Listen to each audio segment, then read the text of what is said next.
আপনারা যদি screen রেকর্ডারে zoom in বা জুম আউট করে যে কোনো অংশ ডিসপ্লে দেখাতে চান তাহলে খুব সহজে এটা করতে পারেন একটা সফটওয়্যারের মাধ্যমে, সেটার নাম হলো জুম আইটি।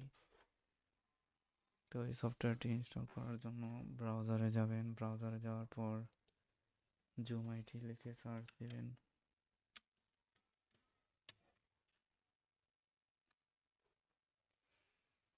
এই যে সবার উপরে দেওয়া আছে ZoomIt Windows Sysinternals Microsoft docs, এই লিঙ্কে যাবেন।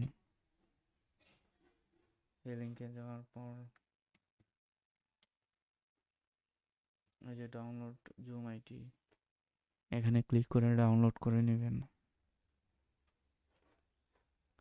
ডাউনলোড কমপ্লিট হলে ইনস্টল করবেন। ইনস্টল করার পর এরকম একটা মেনু পপ আপ হবে।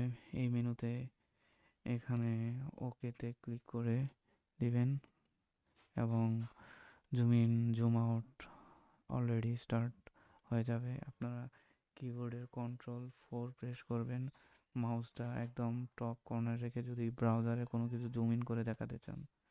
এই যে আমি মাউস কার্সরটা একদম উপরে বাম কোণায় রাখলাম এবং কন্ট্রোল 4 প্রেস করলাম।